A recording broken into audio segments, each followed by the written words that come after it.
L'édito de Djameldine Benchenouf. Salam alaikum,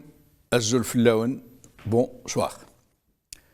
Dans ses antres premiers, Oujda et Gardemaou, à la préhistoire de ce régime, en pleine révolution, et au moment où il était fait une boucherie des Algériens qui résistaient à l'armée coloniale, une minorité de leaders de la révolution était entrée alors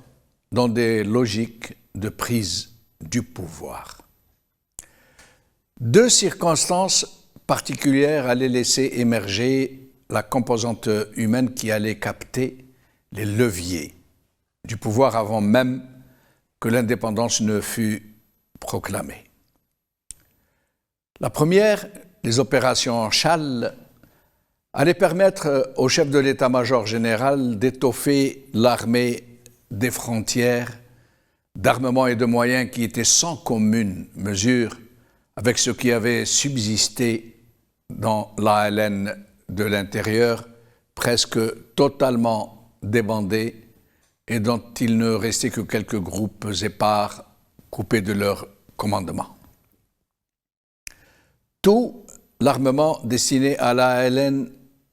allait donc à l'armée des frontières, puisqu'il n'était plus possible de lui faire passer les frontières à cet armement à cause des lignes Maurice et la ligne Chal.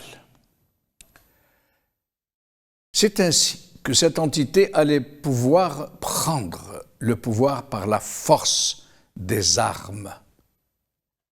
La seconde circonstance avait consisté en une sorte d'appel d'air à tous ceux qui aspiraient ou qui acceptaient d'entrer dans cette logique pernicieuse de coup d'État. C'est ainsi que, par un curieux hasard, presque tous les officiers DAF, déserteurs de l'armée française, se sont retrouvés, j'allais dire presque naturellement, à l'état-major général autour de son désormais tout-puissant chef. Et par un tout aussi curieux hasard, de nombreux autres leaders qui avaient senti le vent souffler en faveur de l'armée des frontières y ont trouvé leur place, comme feu Abdelaziz Bouteflika par ailleurs. Une minorité venait de se former à l'aube de l'indépendance, faite de briques et de brocs, mais surtout de DAF, et de gens qui savaient le pouvoir à leur portée. Mais c'était une minorité agissante face à une majorité de révolutionnaires en débâcle qui avaient été laminés par les coups de boutoir des opérations Chal, fragilisés par ces divisions, très certainement suscitées par ceux qui voulaient que le pouvoir tombe dans l'escarcelle de l'armée des frontières. L'histoire était donc d'un côté face à une minorité agissante, mais très motivée, très organisée et qui profitait d'une très curieuse sympathie au plus haut de l'État français, et de l'autre, à une majorité silencieuse et très traumatisée, composée de l'armée de l'intérieur, du GPRA et d'un peuple qui comptait les jours pour enfin laisser libre cours à son allégresse de se retrouver enfin et après une si longue nuit coloniale dans un pays libéré de ses oppresseurs. Mais le peuple ne savait pas à ce moment-là que le futur régime qui allait faire main basse sur le pays était en train de se former en ces jours-ci, justement. Les minorités agissantes de ce type sont toujours incitées à l'organisation et à l'action pour s'imposer à leurs sociétés respectives, comme ce fut le cas donc du régime algérien qui perdure à ce jour plus d'un demi-siècle après s'y être imposé par la violence et la manipulation. Un cas d'école en la matière, où l'on confirme que les minorités agissantes de ce type sont toujours négatives, toxiques, organisées en logique de prise du pouvoir, d'influence et de pénétration du corps social.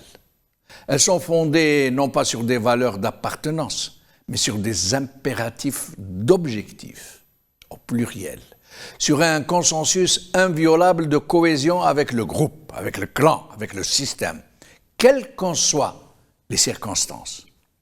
Une minorité très soudée, donc, et très agissante, dans le même temps où les majorités silencieuses, comme le précise leur adjectif, sont toujours aphasiques,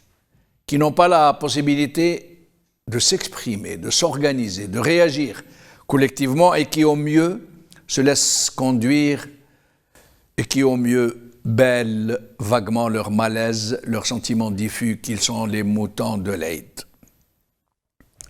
Il en découle tout à fait logiquement que de ces minorités agissantes qui s'arrogent la suprématie sur la majorité par un système de cooptation qui s'est naturellement adapté à la situation, qui fonctionne de façon de plus en plus efficace,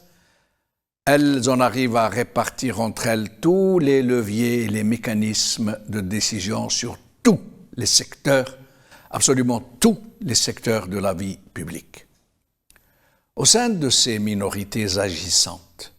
qui muent systématiquement en entités oligarchiques, des règles non dites se mettent tacitement en place, comme autant de consensus, comme la répartition des privilèges, qui se décline de façon progressive en cercles concentriques autour du noyau central, le premier servi. Leur même mise sur le pouvoir provoque une sorte d'appel d'air, comme je l'ai dit, qui provoque de façon massive le ralliement de presque tous les groupes sociaux qui représentent un quelconque poids dans la société, de quelque conformation et de quelque nature première soit-elle,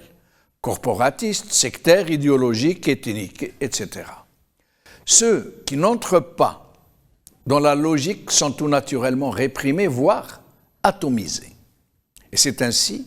que dans la pratique politique à proprement dire, en multipliant et en élargissant les cercles concentriques au plus bas de la société, cercles concentriques qui se forment donc autour de leur noyau central, qui les transforment en relais de conditionnement, de flicage et de propagande. Ces oligarchies renforcent leur capacité d'influence jusqu'à accaparer l'État dans son entièreté, mais qu'elles transforment inexorablement, du fait même de leur nature criminelle, en mafiocratie. En Algérie, cette logique a transformé le pays tout entier en propriété privée, jusqu'à faire même basse sur l'armée, devenue un gourdin, sur les services de sécurité, devenus garde-chiourme, sur la justice, devenue moyen de répression de tout potentiel contestataire, sur tous les relais et organisations de masse, comme on dit, devenus des remparts du système, sur les moyens financiers de l'État, devenus des moyens de corruption de masse pour acheter la paix sociale, sur la presse, devenue moyen de propagande et de désinformation, sur les puissances étrangères pour acheter leur connivence et leur complicité. Voici pourquoi la majorité silencieuse a été étouffée, pourquoi il ne lui est pas permis de s'organiser. Voici pourquoi, même lorsqu'elle a réussi le prodige du 22 février 2019, malgré l'étau sécuritaire et politique dans lequel elle est incarcérée, ce régime a tout de même réussi à étouffer ce formidable sursaut de dignité, à le subvertir, à le terroriser, à le diviser, à le faire douter.